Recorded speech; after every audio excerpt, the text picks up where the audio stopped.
For decades, the entire financial world has pretty much held its breath once a year for a letter from Omaha, Nebraska. But one day, that all changed. So we're going to break down the story behind that letter and why the day the Oracle of Omaha went quiet was actually louder than anyone could have expected. Okay, so let's set the scene. The date is November 10th, 2025. A press release drops.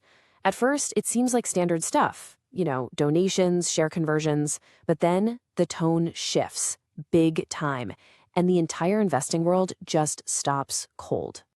And there it is, the bombshell.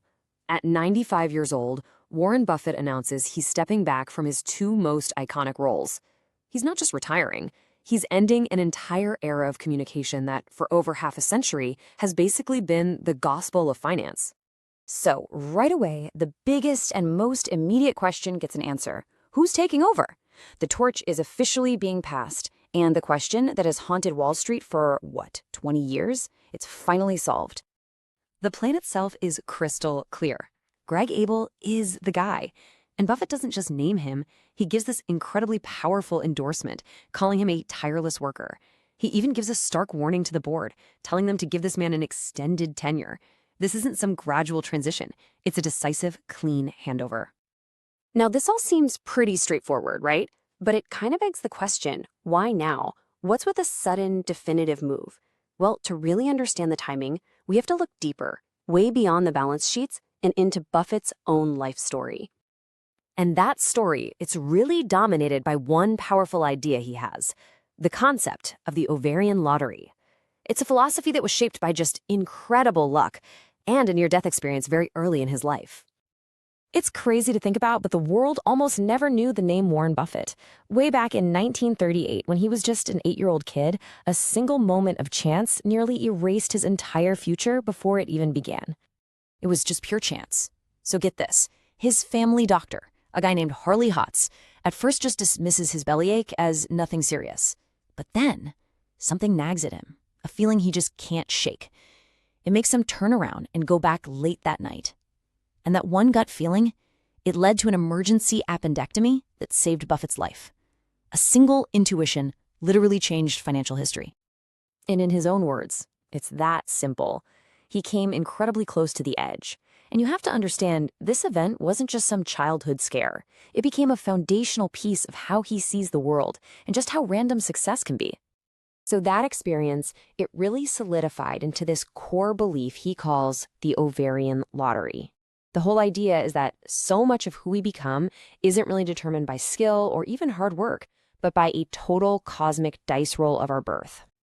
And this just illustrates his point perfectly. He was totally aware that being born a white male in America in 1930 gave him a massive, massive head start. He even points directly to his own sisters, saying they were just as smart, maybe with even better personalities, but they faced a completely different reality. He calls the system wildly unfair, which is a pretty powerful admission from one of its greatest beneficiaries. And this theme of pure chance just keeps going, right? In his own neighborhood. I mean, look at this. He lived just a few blocks from his future partner, Charlie Munger, for years and never even met him. They even worked at the same grocery store, missing each other by just 1 year. And Don Cohu, the future president of Coca-Cola, he was just some guy who lived across the street. It's wild. Omaha was this hotbed of talent, and their paths all crossed by what seems like sheer coincidence.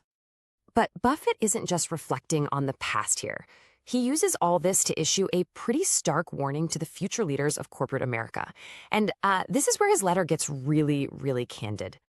He goes right at this incredibly sensitive issue of aging leaders, warning that even the absolute best can lose their edge. And then comes this stunning confession. He says that he and Munger made this exact mistake themselves, that they failed to act when they should have. He's telling the future Berkshire board in no uncertain terms, do not repeat my mistakes. So, from the frailties that come with age, he pivots to the frailties of human character. And this quote right here, it's a perfect bridge to his next major critique of the corporate world. This is such a fascinating and totally counterintuitive take. The whole push for transparency in CEO pay was supposed to shame executives into taking less money. But Buffett argues it did the exact opposite. It just turned into a leaderboard, feeling envy and a race to have a bigger number than the person next to you. So, after all the business talk, all the succession plans, the warnings, how does he end it all? Not with a market prediction or a stock tip, but with a profound lesson on something way more important: how to live a meaningful life.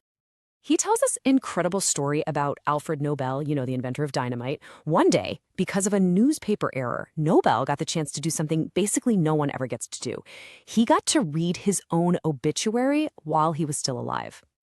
And the headline was just shocking. It didn't celebrate his innovations or his wealth. It branded him the merchant of death. He was confronted with the cold, hard reality of his legacy. And that one shocking moment, it changed everything for him. Nobel was so horrified by how the world was going to remember him that he completely changed course. He dedicated his huge fortune to creating the Nobel Prizes, and in doing so, he forever rewrote his legacy from one of destruction to one celebrating human achievement. And this is the whole point. This is the core of it. Buffett uses Nobel's story to give us his ultimate piece of advice. Don't wait for some mistaken obituary. Decide now how you want to be remembered, and then go out and build a life that actually earns that memory. And his final thoughts? They're not about investing. They're about humanity. He reminds us that true greatness isn't measured in dollars. It's measured in how we treat people, recognizing the equal humanity in everyone, from the chairman of the board to the cleaning lady. And that's what he leaves us with, this beautiful, simple truth. In the end, after a lifetime of mastering the absolute complexities of finance, his final public lesson is that the most valuable asset any of us have is kindness, something that costs nothing to give and yet is absolutely priceless.